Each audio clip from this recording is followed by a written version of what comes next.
आपको मुश्किल से 20 से 30 मिनट मेरे को देनी है। आपके ग्राम सचिव से संबंधित क्वेश्चन सारे के सारे सही हो जाएंगे। और भाई वीडियो बनाने में बहुत मेहनत लगी है, इसलिए वीडियो को अभी के अभी सभी जगह इस वीडियो को शेयर कर दो। तो फ्रेंड, इस वीडियो में हम बात करेंगे ग्राम सचिव से रिलेटेड सभी प्रश्नों के बारे में। यानी जो ग्राम सचिव से रिलेटेड क्वेश्चन पूछे जाते हैं वो सभी इस वीडियो में से ही आ जाएंगे। बस आपको करना क्या है, वीडियो को ध्यान से और अंत तक देखना है। अगर आप वीडियो को ध्यान से देखते हो तो आपको एक एक पॉइंट बिल्कुल आसानी से समझ में आएगा, क्योंकि सभी क्वेश्चन को पूरी डिटेल में करवा रखा है और वो भी बिल्कुल आसान भाषा में। तो फ्रेंड, अगर आपका ग्राम सचिव का एग्जाम है, पटवारी का है या फिर कैनाल पटवारी का, तो आपको ये वीडियो जरूर देखनी चाहिए, क्योंकि यहाँ से काफ़ी क्वेश्चन आने वाले हैं और इस वीडियो में कंप्लीट ग्राम सचिव से संबंधित क्वेश्चन हैं। सिर्फ आपको ये वीडियो देखनी है, इसके अलावा आपको कोई भी बुक पढ़ने की जरूरत नहीं है, क्योंकि इसमें कंप्लीट क्वेश्चन करा रखे हैं, वो भी पूरी डिटेल के साथ। और इसकी पीडीएफ फाइल का लिंक मैंने डिस्क्रिप्शन में दे दिया है, आप इसकी पीडीएफ फाइल को डाउनलोड कर सकते हैं। और भाई, वीडियो बनाने में बहुत मेहनत लगी है, इसलिए वीडियो को अभी के अभी जितने भी आपके टेलीग्राम पे ग्रुप हैं, फेसबुक पे हैं या फिर व्हाट्सएप पे हैं, सभी जगह इस वीडियो को शेयर कर दो। और हो सके तो अपने व्हाट्सएप स्टेटस पे भी लगा लो, ताकि उन दोस्तों की भी हेल्प हो सके जो ग्राम सचिव पटवारी या कैनाल पटवारी के एग्जाम की तैयारी कर रहे हैं। तो आपने शेयर कर दी, वीडियो को लाइक कर दिया, तो चलिए फिर अब शुरू करते हैं आज का टॉपिक। सबसे पहले बात करेंगे हरियाणा पंचायती राज एक्ट 1994। पूरी डिटेल में बात करेंगे हर चीज के बारे में। आपको मुश्किल से 20 से 30 मिनट मेरे को देनी है। आपके ग्राम सचिव से संबंधित क्वेश्चन सारे के सारे सही हो जाएंगे। सबसे पहले है पंचायती राज। तो पंचायती राज क्या है? जो पंचायती राज है इसको स्थानीय स्वशासन भी कहते हैं। इसका अर्थ क्या होता है? वहीं के लोगों के द्वारा खुद का शासन। एग्जाम्पल के तौर पे समझो, जैसे ये गांव हो गया, इसमें हो गए 3000 लोग। तो ये 3000 लोग क्या करेंगे? इनमें से ही एक सरपंच को चुनेंगे। तो इसे ही क्या कहते हैं? पंचायती राज। इसकी ना परिभाषा देख लेते हैं, जो एग्जाम में सीधी पूछ सकता है। जैसे ये पूछ लेगा स्थानीय स्तर पर लोकतांत्रिक प्रशासन क्या है, तो आंसर क्या हो जाएगा? पंचायती राज। और एक क्वेश्चन ये पूछ सकता है जो ग्राम पंचायत है वो क्या है? ये क्या है? विकेंद्रीकरण। और विकेंद्रीकरण का मतलब क्या है? इसका मतलब है शासन सत्ता को एक स्थान पर केंद्रित करने की बजाय उसे स्थानीय स्तरों पर विभाजित करना। जैसे स्थानीय स्तर हो गया गांव, या फिर ब्लॉक हो गया, या फिर जिला हो गया। इनमें सत्ता को विभाजित कर दिया, यानी बंटवारा कर दिया। जो गांव है यहाँ पर बना दी ग्राम पंचायत, और ब्लॉक में बना दी पंचायत समिति, और शहर में बना दी जिला परिषद। तो इस तरह सत्ता के बंटवारे को कहा गया है विकेंद्रीकरण। तो एग्जाम में क्वेश्चन आ सकता है ग्राम पंचायत किसका उदाहरण है? तो ये किसका है? विकेंद्रीकरण का। तो ये भी ध्यान में रखना। और ये सारी डिटेल मैंने यहाँ पे दे दी है, जैसे कि आप देख सकते हैं। और इसकी पीडीएफ फाइल का लिंक डिस्क्रिप्शन में है, आप वहाँ से डाउनलोड कर सकते हैं। और हाँ, जो ग्राम पंचायत है ना, इसको बनाने की जिम्मेदारी किसकी होती है? राज्य सरकार की। और जो ग्राम पंचायत है इसका चुनाव होने के बाद सरपंच बनता है 5 साल के लिए। इसका कार्यकाल समाप्त होने के बाद 6 महीने के अंदर अंदर दोबारा चुनाव होने चाहिए। यहाँ से क्वेश्चन आ सकता है, पूछ सकता है कि सरपंच का कार्यकाल समाप्त होने के बाद दोबारा चुनाव कितने महीने के अंदर अंदर होने चाहिए? तो आंसर क्या आ जाएगा? 6 महीने। या पूछ लेगा सरपंच का कार्यकाल कितना होता है? 5 वर्ष। तो ये सभी बातें ध्यान में रखनी है। अब बात कर लेते हैं पंचायती राज की स्थापना। देखो, आपने सुना होगा चोल साम्राज्य। तो इस चोल साम्राज्य को पंचायती राज, या फिर कह दो इसको स्थानीय स्वशासन, इसका जनक माना जाता है। तो एग्जाम में क्वेश्चन क्या बन गया कि स्थानीय स्वशासन का जनक किसे कहा जाता है? तो ये कौन है? चोल साम्राज्य। अगर पूछ ले आधुनिक भारत में स्थानीय स्वशासन का जनक किसे कहते हैं, तो आंसर बदल जाएगा। क्या होगा? Lord Ripon. वैसे स्थानीय स्वशासन का जनक है चोल साम्राज्य, लेकिन आधुनिक भारत में स्थानीय स्वशासन का जनक कौन है? लॉर्ड रिपन, जिसने 1882 में ग्राम बोर्ड की स्थापना की थी। तो ये भी क्वेश्चन बन गया, आपको ध्यान में रखना है। यानी जो भी मैं बात बोलता हूँ वो हर एक बात आपको ध्यान में रखनी है, क्योंकि क्वेश्चन में से ही क्वेश्चन निकलते हैं। देखो, पंचायती राज को क्या कहते हैं? स्थानीय स्वशासन। ये आपको ध्यान में रखना है। जो स्थानीय स्वशासन है इसका काल माना जाता है 1880 से 1884। अभी हम बात कर रहे थे 1880 से 1884। उसके बाद क्या हुआ? 1919 में भारतीय शासन अधिनियम के तहत जो प्रांत हैं उनमें क्या कर दिया, धोरी शासन व्यवस्था लागू कर दी। तो एग्जाम में क्वेश्चन आ जाएगा कि धोरी शासन व्यवस्था कब लागू की, 1919 में। कौन से अधिनियम के तहत की गई, भारत शासन अधिनियम के तहत की गई। उसके बाद 1935 में भारत शासन अधिनियम के तहत इसको व्यापक और सुदृढ़ बनाया गया। जो सबसे इंपॉर्टेंट है वो है अनुच्छेद 40। इसको समझिएगा ध्यान से। जो अनुच्छेद 40 है ना, इसमें पंचायत का वर्णन किया गया है। बिल्कुल बारीकी से समझेंगे इसको। जो अनुच्छेद 40 है, देखो संविधान कब बन के तैयार हुआ था, 26 नवंबर 1949 को। तो उसमें अनुच्छेद 40 भी था जिसमें ग्राम पंचायत के बारे में बता रखा था। लेकिन संविधान लागू कब हुआ, 26 जनवरी 1950 को। तो कॉमन सी बात है, अनुच्छेद 40 भी कब लागू होगा, 26 जनवरी 1950 को। जो अनुच्छेद 40 है इसमें एक लाइन लिख रखी है जिसमें बता रखा है कि भी कोई भी राज्य अगर चाहे, यानी अगर उसकी इच्छा हो, तो पंचायत बना सकता है। यानी सब कुछ राज्य की मर्जी पे निर्भर करता है। और यहाँ से एक पॉइंट और बनता है, जो अनुच्छेद 40 है ये किस में आता है, राज्य के नीति निर्देशक सिद्धांतों में। और राज्य के नीति निर्देशक सिद्धांत हैं अनुच्छेद यानी आर्टिकल 36 से लेकर 51 तक। अब यहीं से क्वेश्चन बनता है। एक एग्जाम्पल के तौर पे समझिए, जब हम छोटी क्लासों में थे तो हमारा एक चैप्टर होता था नैतिक शिक्षा। उस सब्जेक्ट के ना तो हमारे नंबर जुड़ते थे, बस हम एग्ज़ाम दे के आते थे, चाहे उसमें फेल हों या पास हों, कोई मतलब नहीं होता था क्योंकि उसके नंबर जुड़ते ही नहीं थे। इसी तरह है आर्टिकल 40 जिसमें बता रखे ग्राम पंचायत। इसका मतलब क्या हुआ, जो राज्य सरकार है उसकी मर्जी है कि ग्राम पंचायत बनाए या ना बनाए, उस पर किसी भी तरह का दबाव नहीं है। यानी राज्य सरकार की मर्जी है कि वो पंचायत बनाए या ना बनाए। लेकिन बाद में केंद्र सरकार ने सोचा कुछ ऐसा संशोधन किया जाए जिससे हर राज्य को पंचायत बनानी पड़े। तो इसी के लिए 73वां संशोधन किया गया। कब, 1993 में। इसके बारे में पूरी डिटेल में बात करेंगे, लेकिन उससे पहले कुछ और इम्पोर्टेंट टॉपिक के बारे में बात कर लेते हैं। बस इतना बता देता हूँ, जो 73वां संशोधन है ये इसलिए करना पड़ा क्योंकि 40वें अनुच्छेद में जो ग्राम पंचायत है इसको संवैधानिक दर्जा नहीं दिया गया था। ये सिर्फ राज्य सरकार की मर्जी पर निर्भर था कि वो पंचायत बनाए या ना बनाए। इसी को जरूरी करने के लिए 73वां संशोधन किया गया था। तो इसीलिए 73वां संशोधन करके जो आर्टिकल 40 है ना, इससे पंचायत को ले जाया गया 243A में, जिसमें क्या हो गया, हर राज्य में पंचायत होनी आवश्यक है। यानी जरूरी कर दिया, भाई ये तो काम करना ही पड़ेगा आपको। पहले क्या होता था, कोई दबाव नहीं था, भाई आपका मन करे तो बना लो पंचायत, नहीं मन करता तो रहने दो। लेकिन अनुच्छेद 243A के अनुसार हर राज्य में पंचायत होनी आवश्यक है, यानी जरूरी है।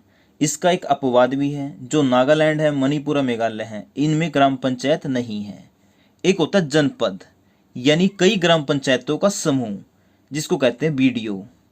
ये भी आपको ध्यान में रखना है। अब बात कर लेते हैं जो पंचायती राज है इसको संवैधानिक दर्जा कैसे मिला।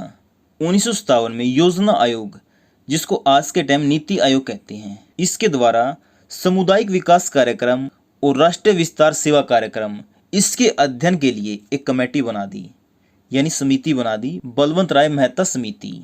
और इसने 1957 में अपनी रिपोर्ट पेश की, जिसमें क्या बताया कि पंचायत होनी चाहिए त्रिस्तरीय, यानी 3 स्तर की ग्राम पंचायत, मध्यवर्ती यानी ब्लॉक स्तर की पंचायत, उसके बाद जिला स्तर की जिला परिषद। इस समिति की भी पूरी डिटेल में बात करेंगे, लेकिन आगे। फिर उसके बाद क्या हुआ, 1957 में बलवंत राय मेहता समिति ने अपनी रिपोर्ट पेश कर दी। तो उसके बाद 1 अप्रैल 1958 को इसको लागू कर दिया गया। तो इसी के बाद भारत में पहली पंचायत का उद्घाटन हुआ था 2 अक्टूबर 1959 को। कहाँ पे, राजस्थान के नागौर जिले में एक गांव है बगदरी। और किसने किया था, पंडित जवाहरलाल नेहरू ने। उस समय के थे ये प्रधानमंत्री। तो क्वेश्चन क्या बन गया, पहली पंचायत का उद्घाटन कहाँ पे हुआ। राज्य की बात करें राजस्थान, अगर जिले की बात करें नागौर जिला, अगर ज्यादा ही डीप में पूछेगा तो गांव का नाम पूछ लेगा, तो क्या है बगदरी। अगर ये पूछे किसने उद्घाटन किया, तो ये किया पंडित जवाहरलाल नेहरू ने। नॉर्मली क्या पूछता है, राज्य का नाम या फिर जिले का नाम, किस जिले में हुई, आंसर आएगा नागौर। राज्य पूछ ले तो राजस्थान। और ये कितने स्तरीय थी, 3 स्तरीय। इसके बाद 1959 में ही दूसरी पंचायत का उद्घाटन किया। पहली खुली राजस्थान में, दूसरी खुली थी आंध्र प्रदेश में। आंध्र प्रदेश में कहाँ पे? महबूब नगर में। और ये कब खुली? 11 अक्टूबर को। ठीक है, 11 अक्टूबर 1959 को। लेकिन इन पंचायतों को अभी तक भी संवैधानिक दर्जा नहीं मिला था। वो कब मिला था? 24 अप्रैल 1993 को। कब? 24 अप्रैल 1993 को। इसके बारे में भी मैंने पूरी डिटेल में बता रखा है वीडियो के आगे। लेकिन संवैधानिक दर्जा देने से पहले कौन कौन सी कमेटियां बनाई गई, उनके बारे में बात कर लेते हैं। सबसे पहले कमेटी बनाई थी, मैंने बताया अभी अभी, बलवंत राय मेहता समिति। इसका मुख्य उद्देश्य क्या था? पंचायती राज व्यवस्था को मजबूती प्रदान करना। इसीलिए 1956 में बलवंत राय मेहता समिति बनाई गई, जिसके अध्यक्ष कौन थे? बलवंत राय मेहता। कब? 1956 में। तो इस समिति ने 1957 में अपनी रिपोर्ट पेश की और इस समिति की सिफारिशों को 1 अप्रैल 1958 को लागू कर दिया गया। इस समिति में क्या बता रखा था कि जो पंचायत है वो 3 स्तरीय होनी चाहिए, ग्राम पंचायत, पंचायत समिति, जिला परिषद। एक क्वेश्चन ये बनता है कि इनमें से सबसे निम्न कौन सी है? तो ये है ग्राम पंचायत। मध्यम कौन सी है? पंचायत समिति। और सबसे ऊपर कौन सी है? जिला परिषद। तो आगे आपको समझ में। और जो समिति है इसने सुझाव दिया था लोकतांत्रिक विकेंद्रीकरण का, और साथ में पंचायत समिति को सबसे अधिक शक्तिशाली बनाने का भी सुझाव दिया था। अब एग्जाम में क्वेश्चन कैसे आएगा? ये पूछ लेगा कि सबसे पहले किस समिति ने कहा भारत में त्रिस्तरीय पंचायत होनी चाहिए? तो आंसर क्या आ जाएगा? बलवंत राय मेहता समिति। यह पूछ लेगा बलवंत राय मेहता समिति ने अपनी रिपोर्ट कब पेश की? 1957 में। इसको लागू कब किया गया? 1958 में। ये सारी जानकारी मैंने दे रखी है। आप अगर इसको ध्यान से पढ़ोगे तो आपको एक एक पॉइंट आसानी से समझ में आएगा। उसके बाद आई थी अशोक मेहता समिति। कब आई? 1977 में। इसकी अध्यक्षता किसने की? अशोक मेहता ने। और इसका उद्देश्य क्या था? जो बलवंत राय मेहता समिति थी ना, उसमें जो कमियां उत्पन्न हो गई थी, यानी जो कमियां आ गई थी, उनको दूर करना था। तो इस समिति में 13 सदस्य थे और इसने अपनी रिपोर्ट 1978 में पेश की। और इसने क्या कहा कि 2 स्तरीय पंचायती राज होना चाहिए, एक मंडलीय स्तर पर, दूसरा जिला परिषद स्तर पर। और इसने क्या कहा था? जो ग्राम पंचायत है और पंचायत समिति है इनको समाप्त कर देना चाहिए। और साथ में अशोक मेहता समिति ने कहा था जो राजनीतिक दल हैं इनको अपने चुनाव चिन्ह के आधार पर हिस्सा लेना चाहिए। और इस समिति को केंद्र सरकार ने नियुक्त किया था, जिसका उद्देश्य क्या था? पंचायती राज कार्य प्रणाली में सुधार लाना। तो उसके बाद आई थी GV.K. राव समिति। कब आई थी? 25 मार्च 1985 को। और इसको नियुक्त किया था योजना आयोग ने, जिसको वर्तमान में क्या कहते हैं? नीति आयोग। तो आज के लिए आपका क्वेश्चन है, जो नीति आयोग है इसकी स्थापना कब हुई? तो जल्दी जल्दी कमेंट करके बताइए इसकी स्थापना कब हुई। जो GV.K. राव समिति थी इसने 1985 में ही अपनी रिपोर्ट पेश कर दी थी। कब? दिसंबर में। इसका कहना था जो पंचायती राज है इसको पूरी आज़ादी मिलनी चाहिए और ये 4 सत्र का होना चाहिए। और फिर इसके बाद आई LM सिंघवी समिति, जिसको कहते हैं लक्ष्मीमल सिंघवी समिति। देखो जो यहाँ पे ये नाम है ना, ये हैं इस समिति के अध्यक्ष। ठीक है, जैसे ये होगी PK थुंगन, तो ये कौन है? इस समिति के अध्यक्ष। यानी उस अध्यक्ष का नाम और पीछे लगा दिया समिति। हर समिति में ऐसा ही कर रखा है। तो ये समिति बनाई गई थी 1986 में और इस समिति ने कहा था 3 स्तरीय पंचायती राज होना चाहिए और पंचायती राज को संवैधानिक दर्जा भी मिलना चाहिए। और इसके साथ साथ कहा था जो पंचायत है इनको आर्थिक रूप से निर्भर बनाने के लिए पंचायतों का पुनर्गठन होना चाहिए। उसके बाद आई थी PK थुंगल समिति। ये कब आई? 1988 में। इसने सिफारिश की थी जो पंचायती राज है इसको संवैधानिक दर्जा मिलना चाहिए। उसके बाद आई गाडगिल समिति। कब आई? 1988 में। इस समिति का काम क्या था? जो पंचायती राज संस्थाएं हैं उनको शक्तिशाली यानी प्रभावकारी कैसे बनाया जाए ये पता लगाना था। और इसी समिति की सिफारिश से संवैधानिक संशोधन हुआ, जिसके बाद पंचायती राज को संवैधानिक दर्जा मिला। और पंचायती राज को दर्जा मिला था 1993 में 73वें संशोधन के द्वारा। इसको डिटेल में बात कर लेते हैं। पहले करते हैं 73वां संशोधन। जो 73वां संशोधन है ये 1992 में हुआ था। इसे समझो, हुआ क्या था? जो 73वां संशोधन है ना, 1992 में लोकसभा में पेश किया गया, पारित भी हो गया, और फिर राज्यसभा में पेश हुआ, इसमें भी पारित हो गया। कब हुआ पारित? 22 दिसंबर 1992 को हो गया लोकसभा में पास। 23 दिसंबर 1992 में हो गया राज्यसभा में पास। इसके बाद क्या होता है, राष्ट्रपति साइन करता है, जिसके बाद ये कानून बन जाता है। तो राष्ट्रपति ने साइन कब किए, 20 अप्रैल 1993 को। 20 अप्रैल 1993 को राष्ट्रपति ने साइन कर दिए। तो उसके बाद 24 अप्रैल 1993 को 73वां संविधान संशोधन पूरे भारत में लागू हो गया। और जो 73वां संशोधन है ये कौन सी अनुसूची में था, 11वीं अनुसूची में। और बात करें संविधान के कौन से भाग में है, भाग नंबर 9 में। तो ये बातें ध्यान में रखनी है। नंबर 1, 73वें संविधान संशोधन के द्वारा 24 अप्रैल 1993 को लागू हुआ। कौन सी अनुसूची में, 11वीं में। कौन से भाग में, 9 में। और इसीलिए 24 अप्रैल को क्या मनाया जाता है, राष्ट्रीय पंचायत दिवस। अब कई बच्चे सोच रहे होंगे कि हरियाणा में तो 22 अप्रैल 1994 को लागू हुआ था। इसे भी समझो, हुआ क्या था, 24 अप्रैल 1993 को लागू हो गया पूरे भारत में। लेकिन केंद्र सरकार ने क्या कहा कि आपके पास 1 साल है। सभी राज्यों को बोल दिया कि आपके पास 1 साल है, 1 साल के अंदर अंदर आप इसे संवैधानिक दर्जा दे दें और पंचायती राज को लागू कर लें। तो इसीलिए जो हरियाणा है इसने 22 अप्रैल 1994 को पंचायती राज लागू किया था। इसीलिए आता है हरियाणा पंचायती राज 1994।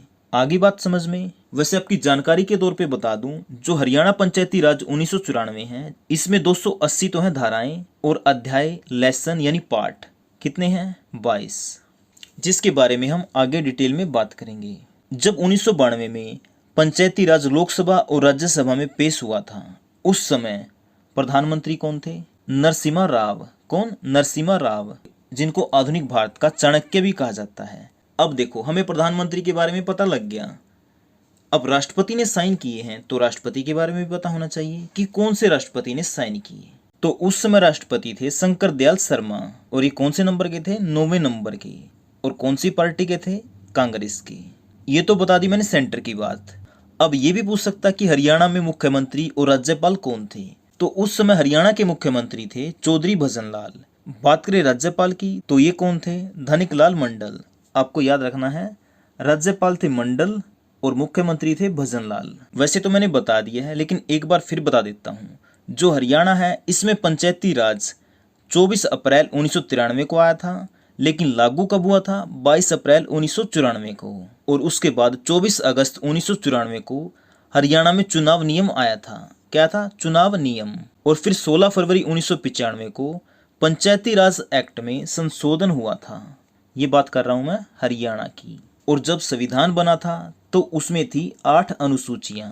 क्योंकि बात अनुसूची की आई है तो हमें पता होना चाहिए। जब संविधान बना उसमें थी 8 अनुसूचियाँ, इस समय है 12। जो पंचायती राज है ये 11वीं अनुसूची में। और जो पंचायती राज है इसमें है 29 विषय। और पंचायती राज का वर्णन है अनुच्छेद 243 ए से लेकर 243 ओ तक। अभी मैंने बताया था पंचायती राज की 11वीं अनुसूची में 29 विषय हैं। इनके बारे में बात कर लेते हैं कि कौन कौन से विषय हैं। सबसे पहले है कृषि, जिसके अंतर्गत कृषि विस्तार आता है। दूसरे नंबर पे है भूमि विकास, भूमि सुधार, चकबंदी और भूमि संरक्षण। तीसरे नंबर पे है लघु सिंचाई, जल प्रबंधन और जल विभाजक क्षेत्र का विकास। चौथे नंबर पे पशु डेयरी उद्योग, कुक्कुट पालन। 5वें नंबर पे मत्स्य उद्योग। 7वें नंबर पे है लघु वन उपज विषय। 8वें नंबर पे लघु उद्योग। 9वें नंबर पे खादी, ग्राम उद्योग और कुटीर उद्योग। 10वें पे ग्रामीण आवासन।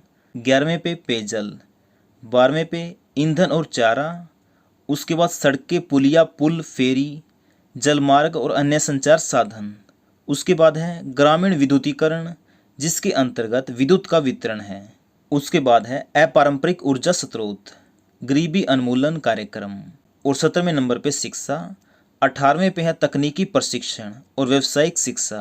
उसके बाद है प्रौढ़ और अनौपचारिक शिक्षा, पुस्तकालय, सांस्कृतिक क्रियाकलाप, बाजार और मेले, स्वास्थ्य और स्वच्छता, जिसके अंतर्गत अस्पताल हैं। कौन से, प्राथमिक स्वास्थ्य केंद्र और औषधालय। उसके बाद है परिवार कल्याण, महिला और बाल विकास, समाज कल्याण, जिसके अंतर्गत विकलांगों और मानसिक रूप से मंद व्यक्तियों का कल्याण भी है। यहाँ से क्वेश्चन कैसे आएगा, ये पूछ लिया 11वीं अनुसूची में 24वां विषय कौन सा है, तो कौन सा है, परिवार कल्याण। तो इस तरह आप इनको एक बार जरूर पढ़ लेना। उसके बाद है दुर्बल वर्गों का विशिष्टता और अनुसूचित जातियों और अनुसूचित जनजातियों का कल्याण। 28वें नंबर पे है सार्वजनिक वितरण प्रणाली। उसके बाद है सामुदायिक आस्तियों का अनुरक्षण। 73वां संशोधन हो गया। अब बात कर लेते हैं 74वें संशोधन की। ये भी सेम है। 22 दिसंबर 1992 को लोकसभा से पास हुआ था। 23 दिसंबर 1992 को राज्यसभा से पास हुआ। 20 अप्रैल 1993 को राष्ट्रपति ने साइन किए और 1 जून 1993 को ये लागू हुआ था। ये लागू हुआ 1 जून 1993 को। जो 73वां संशोधन है जिसमें बता रखा है पंचायती राज, वो लागू हुआ 1 अप्रैल 1993 को।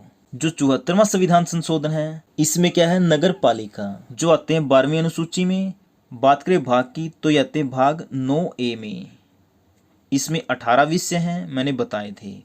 और ये है अनुच्छेद 243P से 243ZG तक। आपने एक नाम सुना होगा मैगस्थनीज। इसने पुस्तक लिखी थी इंडिका। और ये किसके दरबार में आया था, चंद्रगुप्त मौर्य की। कौन सी शताब्दी में, 3री शताब्दी ईस्वी पूर्व। तो इसकी पुस्तक में नगर के शासन का वर्णन किया गया है। तो एग्जाम में क्वेश्चन आ जाएगा कि सबसे पहले किस पुस्तक में नगर का वर्णन किया गया है। तो क्या आएगा, इंडिका। किसने किया, मैगस्थनीज ने। और इसके अलावा 1687 में जो ब्रिटिश हैं इन्होंने मद्रास नगर की स्थापना की थी। मद्रास को अब क्या कहते हैं, चेन्नई। तो क्वेश्चन ये बन जाएगा कि कौन से शहर में सबसे पहले नगर निगम की स्थापना की गई। तो आंसर क्या आ जाएगा, मद्रास या फिर चेन्नई। और उसके बाद 1793 में चार्टर अधिनियम के तहत मद्रास, कलकत्ता और बम्बई, जिसको आज के टाइम कहते हैं मुंबई, इन तीनों महानगरों में नगर निगमों की स्थापना की गई थी।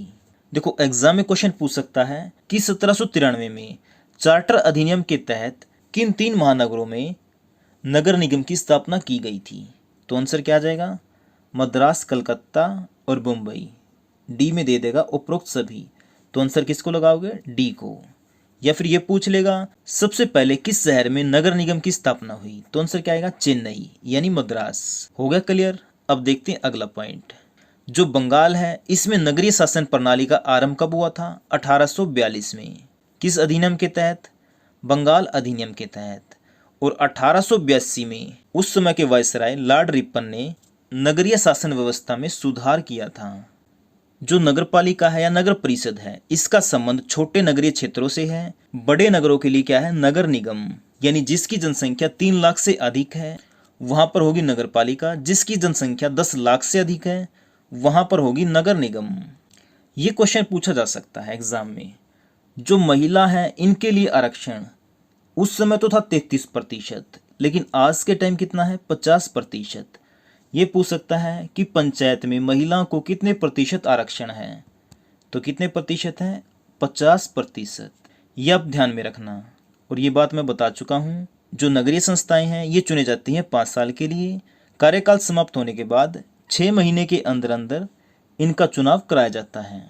जैसे कोई सरपंच हो गया, उसके हैं 2 बच्चे, अगर उसके तीसरा बच्चा हो गया तो वो ऑटोमेटिक सरपंच पद के लिए अयोग्य हो जाएगा, यानी उससे सरपंच का पद छीन लिया जाएगा। और ये नियम लागू हुआ था 21 नवंबर 1995 को। और पंचायत का चुनाव लड़ने के लिए कम से कम कितनी आयु होनी चाहिए, 21 वर्ष। अगर विधानसभा का चुनाव की बात करें तो उसमें है 25 वर्ष। वोट डालने के लिए कम से कम कितनी आयु होनी चाहिए, 18 वर्ष।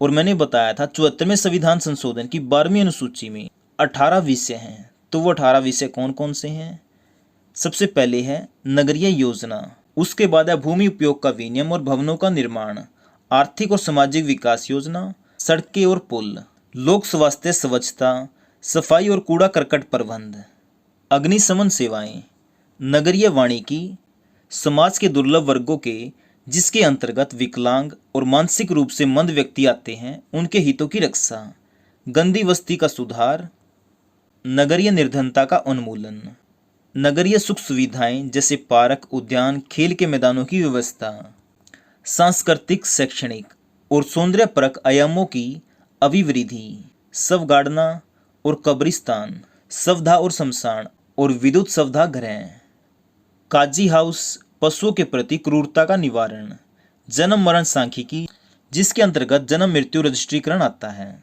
सार्वजनिक सुख सुविधाएं जिसके अंतर्गत सड़कों पर प्रकाश, पार्किंग स्थल, बस स्टॉप जैसी जन सुविधाएं भी हैं। वधशालाओं और चरम शोधशालाओं का विनियम। तो ये 18 विषय हैं। इसके बाद बात करते हैं कुछ इंपॉर्टेंट जानकारी की। भारत में 3 स्तरीय पंचायत है, ये मैंने बता दी। जो पंचायत है इसकी सबसे बड़ी इकाई है जिला परिषद, सबसे छोटी है ग्राम पंचायत, और मध्यम कौन सी है? पंचायत समिति। जो हरियाणा में पंचायती राज है इसमें महिलाओं का आरक्षण 33% से बढ़ाकर कितना कर दिया है? 50%। ग्राम पंचायत का प्रमुख कौन होता है? सरपंच। पंचायत समिति का प्रमुख चेयरमैन। जिला परिषद का प्रमुख अध्यक्ष। हरियाणा में सबसे युवा सरपंच कौन बनी थी? रेखा रानी, जो फतेहाबाद से हैं। हरियाणा में कुल ग्राम पंचायत कितनी है? 6311, जबकि इससे पहले कितनी थी? 6205। 106 नई ग्राम पंचायतें बनी हैं। हरियाणा में कुल पंचायत समिति है 126, जिला परिषद है 22। हरियाणा में सबसे अधिक गांव किस में है? यमुनानगर में। सबसे कम गांव है फरीदाबाद में। जो पंचायती राज है इसका स्वर्णकाल कहते हैं 1880 से 1884 तक। पंचायत का चुनाव लड़ने के लिए कम से कम आयु चाहिए 21 वर्ष, वोट डालने के लिए चाहिए 18 वर्ष। हरियाणा में नगर निगम कितने हैं? 11। 11वां कौन सा है? मानेसर, जो कि पड़ता है गुरुग्राम में। हरियाणा में ई संवाद पंचायत कब लागू हुई? 26 अप्रैल 2015 को। बात करें सैलरी की, जो पंच हैं या फिर मेंबर हैं इनकी सैलरी है 1000 प्रति महीना, और सरपंच की सैलरी है 3000। नगर पालिका के अध्यक्ष की सैलरी 6500 रुपये। पंचायत समिति के चेयरमैन की सैलरी 7500 यानी 7500 रुपये। जिला परिषद के अध्यक्ष की सैलरी 10,000 रुपये। देश में सबसे युवा मेयर कौन है? आर्य राजेंद्रन। देश की सबसे युवा पंचायत अध्यक्ष कौन है? रेशमा मरियम। राजीव गांधी पंचायती राज एवं समुदाय केंद्र कहाँ पे है? करनाल के नीलोखेड़ी में। पंचायती राज के प्रबल समर्थक कौन थे? महात्मा गांधी और राजीव गांधी। और कौन समर्थक नहीं थे? BR अम्बेडकर यानी भीमराव अम्बेडकर। विकेंद्रीकरण प्रणाली की सिफारिश किसने की थी? C राजगोपालचारी ने। 73वें संविधान संशोधन की अभी पालना करने वाला पहला राज्य कौन है? आंध्र प्रदेश। देश की पहली शिक्षा नीति कब आई थी? 1968 में। वर्तमान में पंचायत विभाग के विधान सचिव कौन है? सुधीर राजपाल। और मैंने बताया था जो हरियाणा पंचायती राज है इसमें 280 धाराएं हैं और पंचायती राज में 22 अध्याय हैं। वो 22 अध्याय कौन से हैं उनके बारे में देख लेते हैं एक बारी। सबसे पहले है परिभाषा। अध्याय 2 में है ग्राम पंचायत, पंचायत समिति, जिला परिषद। उसके बाद है ग्राम पंचायत, ग्राम सभा का गठन। चौथे अध्याय में ग्राम पंचायत के कर्तव्य, कार्य और शक्तियाँ। अध्याय 5 में बता रखी हैं ग्राम पंचायत के वृत्त और काराधार। उसके बाद ग्राम पंचायतों का नियंत्रण, पंचायत समिति की कार्यप्रणाली, पंचायत समिति के कार्यकारी अधिकारी। उसके बाद पंचायत समिति के कार्य और शक्तियाँ, पंचायत समिति के वृत्त व काराधार। अध्याय 12 में है पंचायत समिति का निरीक्षण। अध्याय 13 में जिला परिषद। अध्याय 14 में जिला परिषद के कार्य। और अध्याय 15 में मुख्य कार्यकारी अधिकारी व अन्य कर्मचारी। उसके बाद आता है जिला परिषद के कर्तव्य और कार्य। फिर है जिला परिषद की संपत्ति, वृत्त व कर। अध्याय 18 में है जिला परिषद का निरीक्षण। अध्याय 19 में ग्राम पंचायत, पंचायत समिति और परिषदों के सदस्यों के चुनाव से संबंधित। अध्याय 20 में चुनाव संबंधी नियम है। अध्याय 21 में अन्य नियम। और अध्याय 22 में ग्रामीण विकास। और पंचायत समिति का मुख्य निष्पादक कौन होता है? खंड विकास अधिकारी। और जिला परिषद के पदेन सदस्य कौन होते हैं? सांसद और विधायक। गांव में ग्राम पंचायत का निर्माण किया जाता है और ब्लॉक में किया जाता है पंचायत समिति का। जिला लेवल पे होता है जिला परिषद का निर्माण। और पंचायती राज के आय का साधन क्या है? अनुदान। भारत में पहला नगर निगम कौन सा था? चेन्नई। और हरियाणा का कौन सा है? फरीदाबाद। हरियाणा पंचायती राज की 280 धाराएं। देखो हरियाणा पंचायती राज की 280 धाराएं हैं। अब सभी तो करा नहीं सकते, जो इम्पोर्टेंट हैं वो करवा देते हैं। जो ग्राम पंचायत हैं इनका वर्णन है धारा 7 से 54 तक। अध्याय की बात करें तो 3 से 5 तक है ग्राम पंचायत। पंचायत समिति की धाराओं की बात करें तो इनका वर्णन है धारा 55 से 116 तक। बात करें अध्याय की तो 7 से लेकर 12 तक है पंचायत समिति। जिला परिषद की धाराओं की बात करें 117 से है 160। और बात करें अध्याय की तो ये है 13 से 18 तक। जो धारा 1 है इसमें बताया गया है हरियाणा पंचायती राज एक्ट 1994 के बारे में। धारा 2 में है परिभाषा, किसकी? ग्राम सभा की, पंचायत समिति की और जिला परिषद की। जो ग्राम पंचायत है इसको भंग करने की बात धारा 52 में की गई है। जो पंचायत के फंड हैं इसकी बात धारा 98 में की गई है। और पंचायत समिति को भंग करने की बात की गई है धारा 110 में। जिला परिषद भंग करने की बात की गई है धारा 158 में। ग्राम पंचायत के सरपंच के कार्यकाल की बात की गई है धारा 10 में। पंचायत समिति के चेयरमैन के कार्यकाल की बात की गई है धारा 62 में। जिला परिषद के प्रेसिडेंट यानी अध्यक्ष के कार्यकाल की बात की गई है धारा 123 में। ग्राम पंचायत में आरक्षित सीट की बात की गई है धारा 9 में। और पंचायत समिति में आरक्षित सीट की बात की गई है धारा 59 में। और जिला परिषद में आरक्षित सीट की बात की गई है धारा 120 में। जिला परिषद की कमेटी की बात की गई है धारा 139 में। ग्राम पंचायत के गठन की बात की गई है धारा 7 में। ग्राम पंचायत की एक साल में कम से कम कितनी बैठक होंगी? ये होंगी 3। पंचायत समिति की एक साल में कम से कम कितनी बैठक होंगी? ये होंगी 6। जिला परिषद की एक साल में कम से कम कितनी बैठक होनी चाहिए? तो ये भी है 6। ग्राम पंचायत के बजट की बात किस धारा में की गई है? 43। पंचायत समिति के बजट की बात की गई है धारा 102 में। और जिला परिषद के बजट की बात की गई है धारा 152 में। ग्राम पंचायत में सदस्यों की संख्या कितनी हो सकती है? कम से कम तो 6 और ज़्यादा से ज़्यादा 20। ग्राम पंचायत के कार्य या प्रस्ताव को सस्पेंड करने की बात कौन सी धारा में की गई है? 47। पंचायत समिति के कार्य या प्रस्ताव को सस्पेंड करने की बात की गई है धारा 108 में। जिला परिषद के कार्य या प्रस्ताव को सस्पेंड करने की बात की गई है धारा 159 में। ग्राम पंचायत के नियंत्रण से संबंधित बात कौन सी धारा में की गई है? धारा 46 से 54 तक। पंचायत समिति के नियंत्रण से संबंधित बात कौन सी धारा में की गई है? 106 से 16। जिला परिषद के नियंत्रण से संबंधित बात कौन सी धारा में की गई है? 155 से 160। ग्राम पंचायत में मेंबर को हटाने के लिए राइट टू रिकॉल का जिक्र किस धारा में किया गया है? धारा 10 में। पंचायत समिति में मेंबर को हटाने के लिए राइट टू रिकॉल का अधिकार किस धारा में हुआ है? यह है 62A में। जिला परिषद में मेंबर को हटाने के लिए राइट टू रिकॉल का जिक्र किस धारा में है? धारा 123A में। ग्राम पंचायत के कार्य और कर्तव्य किस धारा में बताए गए हैं? धारा 21 में। पंचायत समिति के कार्य और कर्तव्य कौन सी धारा में बताए गए हैं? 75 में। जिला परिषद के कार्य और कर्तव्य बताए गए हैं धारा 137 में। पंचायत समिति के गठन की बात धारा 56 में की गई है। ग्राम पंचायत के गठन की बात धारा 7 में की गई है। जिला परिषद के गठन की बात 117 में की गई है। ग्राम पंचायत की पहली बैठक की बात धारा 11 में की गई है। जिला परिषद की पहली बैठक की बात धारा 121 में की गई है। और जो अनुच्छेद 243 है ये 2 भागों में बांट रखा है, एक में है ग्राम पंचायत और एक में है नगर पालिका। जो अनुच्छेद 243A से लेकर 243O तक है ये है ग्राम पंचायत। और जो अनुच्छेद 243P है इससे लेकर अनुच्छेद 243ZG तक क्या है? नगर पालिका। और ये सारी बातें मैं बता चुका हूँ। जो अनुच्छेद 243 है इसमें 243A से लेकर 243O तक क्या है? ग्राम पंचायत।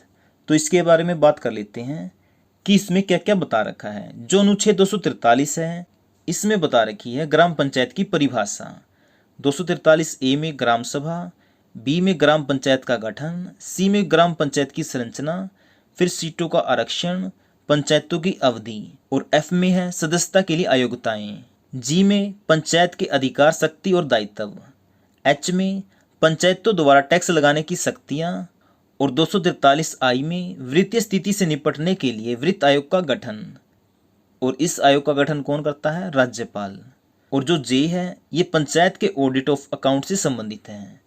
243K में पंचायत के चुनाव, L में संघ राज्य क्षेत्र में लागू करना, उसके बाद 243N में विद्यमान विधियों और पंचायतों का बने रहना, और 243O में चुनाव संबंधित मामलों में न्यायालयों का हस्तक्षेप। और उसके बाद 243P से 243ZG तक क्या है? नगर पालिका। सेम है इसमें भी, पहले परिभाषा है, फिर नगर पालिका का गठन है, नगर पालिका की संरचना है, वार्ड समितियों का गठन है, सीटों का आरक्षण, नगरपालिका की अवधि, ये आप देख सकते हैं सारा। ठीक है, इसे पढ़ लेना एक बारी, क्वेश्चन आ सकता है। इंपॉर्टेंट क्वेश्चन है, ग्राम विकास और शहरी विकास के लिए 2 डिपार्टमेंट बनाए गए हैं, जिसमें से एक का नाम है HRDA और दूसरे का नाम है हुड्डा, जिसको आज के टाइम पे कहते हैं HSVP। जो HRDA है इसको कहते हैं हरियाणा रूरल डेवलपमेंट अथॉरिटी, और जो HUDA यानी हुड्डा इसको कहते हैं हरियाणा अर्बन डेवलपमेंट अथॉरिटी, जिसको आज के टाइम में क्या कहते हैं HSVP यानी हरियाणा शहरी विकास प्राधिकरण। 1 जून 2017 से पहले इसका नाम था हुड्डा, लेकिन 1 जून 2017 को हुड्डा का नाम बदलकर HSVP कर दिया। इसका हेडक्वार्टर है पंचकुला में और इसके अध्यक्ष होते हैं मुख्यमंत्री, जो कि हैं मनोहरलाल खट्टर, और इसके उपाध्यक्ष यानी वाइस चेयरमैन होते हैं मुख्य सचिव। तो इसमें कौन है? विजयवर्धन। कुछ योजनाएं हैं जिनके बारे में बात कर लेते हैं। स्वर्ण जयंती महाग्राम विकास योजना, इसका उद्देश्य क्या है? जिन गाँव में जनसंख्या 10,000 से अधिक है उनका विकास ना शहरी तर्ज पर किया जाएगा। और 2011 की जनगणना के अनुसार ऐसे 116 गांव हैं जिनकी जनसंख्या 10,000 से अधिक है। वैसे इसका उद्देश्य क्या है? गांव की आबादी को शहरों में जाने से रोकना। उसके बाद है ग्राम सचिवालय। इसमें क्या है? गांव में सचिवालय बनाए गए हैं। इसमें क्या होता है? सरपंच के लिए अलग कमरा, पंचों के लिए अलग कमरा, ग्राम सचिव के लिए अलग कमरा। जो ग्राम पंचायत की मीटिंग होगी या फिर ग्राम सभा होगी उसके लिए एक अलग से हॉल बना रखा है। जो पुरुष है या फिर महिला हैं उनके लिए अलग अलग टॉयलेट हैं यानी शौचालय। उसके बाद है नरेगा, जिसको कहते हैं राष्ट्रीय ग्रामीण रोजगार गारंटी अधिनियम। ये 2005 में आया था, लेकिन सबसे पहले लागू हुआ 1 फरवरी 2006 में। कहाँ पे? आंध्र प्रदेश में। और 2 अक्टूबर 2009 को इसका नाम बदल कर रख दिया मनरेगा, यानी आगे क्या लगा दिया? महात्मा गांधी। बाकी सेम रहा, राष्ट्रीय ग्रामीण रोजगार गारंटी अधिनियम।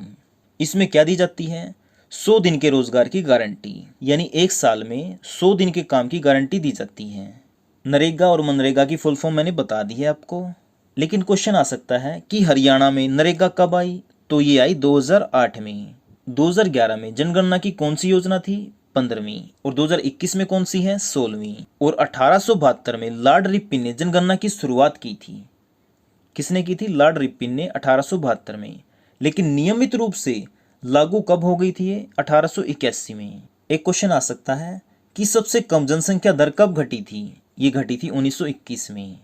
और सबसे ज्यादा बढ़ी कब थी? ये बढ़ी थी 1961 से 71 तक। कितने प्रतिशत? 24.5%। अगर आप सरपंच को हटाना चाहते हैं तो उसके खिलाफ कितने प्रतिशत मत डालना पड़ेगा?